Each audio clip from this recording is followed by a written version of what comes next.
नमस्कार मेरे प्यारे दोस्तों, मेरे YouTube चैनल भक्ति रस में आप सभी का स्वागत है। इस वीडियो में हम आपको सुनाने जा रहे हैं केदारनाथ की पौराणिक कथा। कृपया सुनने से पहले प्लीज मेरे चैनल को सब्सक्राइब करना ना भूलिएगा। केदारनाथ ज्योतिर्लिंग और पंच केदार की कहानी। एक पौराणिक कथा है कि कुरुक्षेत्र युद्ध के बाद पांडव बहुत दुखी थे, क्योंकि उन्होंने अपने ही परिजनों को, अपने ही भाइयों और रिश्तेदारों को मार डाला था। इसे गोत्रवध कहा जाता था। वे इस कृत्य के लिए दोषी और कलंकित महसूस कर रहे थे और खुद को इससे मुक्त करने का रास्ता तलाश रहे थे। तो वे शिव की तलाश में निकल पड़े। शिव उन्हें इस भयानक कृत्य से अचानक मुक्त हो जाने का सुख नहीं देना चाहते थे, तो उन्होंने खुद को एक बैल के रूप में बदल लिया और भागने की कोशिश की। लेकिन उन्हें पकड़ने की कोशिश में पांडव उनका पीछा करने लगे। शिव जमीन में चले गए और जब वे ऊपर आए तो शरीर के अलग अलग हिस्से अलग अलग जगहों पर उभर आए। बैल का कुबड़ केदारनाथ है, आगे के 2 पैर तुंगनाथ हैं, जो केदार के रास्ते में है। नाभि हिमालय के भारतीय भाग में मध्यमहेश्वर नामक स्थान पर प्रकट हुई, जो एक बहुत शक्तिशाली मणिपूरक लिंग है, और शिव की जटाएं कल्पनाथ नामक स्थान पर प्रकट हुई। इस तरह शरीर के अलग अलग अंग अलग अलग जगहों पर प्रकट हुए। शरीर के अंगों का यह वर्णन 7 चक्रों से संबंधित है। इन मंदिरों की स्थापना मानव शरीर के रूप में की गई थी। यह एक महान प्रयोग था, एक विशाल शरीर बनाने की कोशिश करना। ऐसा ही एक शरीर भारतीय हिमालय की दिशा में हुआ। ऐसा ही एक दूसरा शरीर पश्चिमी दिशा की ओर बढ़ गया, जहां उन्होंने नेपाल को ही एक शरीर में बदलने की कोशिश की। केदारनाथ ज्योतिर्लिंग ऊर्जाओं का एक मादक मिश्रण। केदारनाथ ऊर्जाओं का एक बहुत ही मादक मिश्रण है। यह एक ऐसा स्थान है जिसने हर प्रकार के हजारों योगियों और दिव्यदर्शियों को देखा है।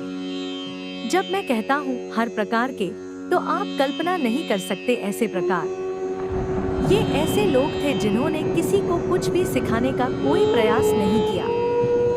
दुनिया को भेंट करने का उनका तरीका था अपनी ऊर्जाओं, अपने मार्ग, अपने कार्य, सब कुछ को इन स्थानों में एक विशेष तरीके से छोड़ देना। जब आप आध्यात्मिक मार्ग पर किसी के बारे में सोचते हैं, तो आप शायद उन्हें एक निश्चित प्रकार के व्यवहार, पोशाक या बोली के संदर्भ में एक निश्चित प्रकार के ढांचे के भीतर सोचेंगे। लेकिन ये ऐसे लोग हैं जिन्होंने अस्तित्व के शिखरों को छुआ है।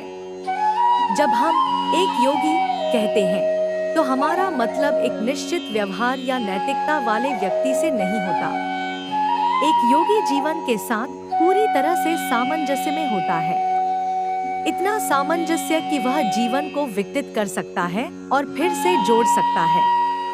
मूलभूत जीवन जो आप हैं, अगर आप उसे पूरी तरह से विकसित कर सकते हैं और वापस जोड़ सकते हैं, तभी आप एक योगी हैं। ऐसे कई अद्भुत मनुष्य रहे हैं।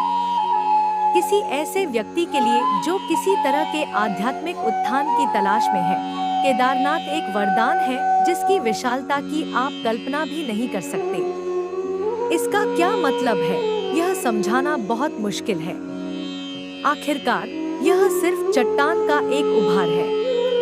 लेकिन जो बात बहुत बड़ा अंतर पैदा करती है, वो वह काम है जो यहाँ हजारों सालों से रहने वाले लोगों ने इस जगह पर किया है। यही वो जगह है जहाँ बहुत से योगियों ने अपने शरीर त्यागे हैं। यह कुछ ऐसी चीज है जिसे आपको जरूर अनुभव करना चाहिए। भारत में जन्म लेने के बाद, इससे पहले कि आप बहुत बूढ़े हो जाएं और किसी चीज के लायक न रहें, आपको एक बार हिमालय जरूर जाना चाहिए। केदारनाथ ज्योतिर्लिंग मंदिर और आदि शंकराचार्य की बुद्धि असाधारण थी और वे भाषा के प्रकांड पंडित थे। अपने छोटे से जीवन के दौर में उन्होंने इस देश की लंबाई और चौड़ाई चलकर नापी।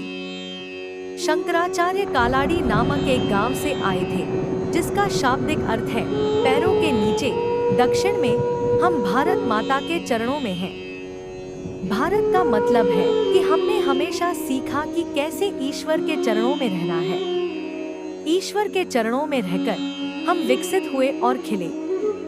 यह दिखावटी आडंबर की संस्कृति नहीं है, बल्कि स्वाभाविक धर्मपरायण संस्कृति है। आदि शंकराचार्य ने कहा, सब कुछ माया है। माया का अर्थ भ्रम होता है, इस मायने में कि आप इसे उस तरह नहीं देख रहे हैं जैसा कि यह है। यहाँ आपका यह शरीर ठोस लगता है, लेकिन आप जो खाना खाते हैं, जो पानी पीते हैं और जो हवा सांस लेते हैं, उससे आपके शरीर की कोशिकाएं हर दिन बदलकर नई हो रही हैं। इसका मतलब है कि कुछ समय बाद आपके पास एक बिल्कुल नया शरीर होगा। लेकिन आपके अनुभव में ऐसा लगता है कि यह वही शरीर है, यही माया है। इसी तरह जिस तरह से आप 5 इंद्रियों के माध्यम से अस्तित्व को समझते हैं, वह पूरी तरह से गलत है। यह भ्रम है, माया है, जिसके बारे में शंकर ने बात की थी। एक कहानी है कि कैसे काशी में एक बार सुबह सुबह स्नान के बाद आदिशंकर मंदिर में प्रवेश कर रहे थे।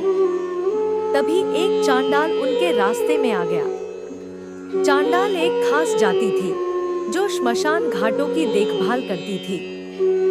उन्हें सबसे नीचा और अशुभ माना जाता था। ऐसी मान्यता थी कि अगर आप चांडाल को देख लेंगे तो मृत्यु आ जाएगी। कोई भी उनसे कोई संबंध नहीं रखना चाहता था और उन्हें बहिष्कृत किया जाता था।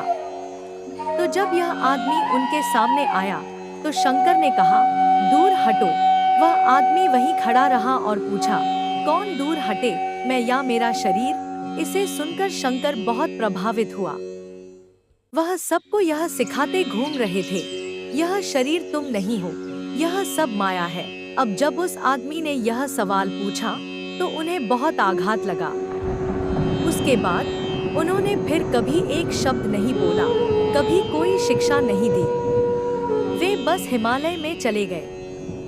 केदारनाथ में आज भी उनका एक स्मारक है। बस उनका हाथ और छड़ी संगमरमर पर उकेरी गई है, जो दीवार से बाहर उभरी हुई है। वह आखिरी जगह है जहां उन्हें देखा गया था। कहानी यह है कि वह चलकर ऊपर गए शिव में विलीन हो गए। यह हमारे राष्ट्र और संस्कृति की मूल प्रकृति है। हम दूसरों को रास्ते से हटाकर ऊपर नहीं चढ़ते, हम विनम्रता से ऊंचा उठते हैं। चाहे वह देवता हो, पुरुष हो, महिला हो, बच्चा हो, जानवर हो, पेड़ हो या चट्टान हो, हमने हर चीज के आगे झुकना सीखा है। यही हमारी ताकत रही है, यही हमारा तरीका रहा है, यही हमारे विकास और आत्मज्ञान की प्रक्रिया और तरीका रहा है।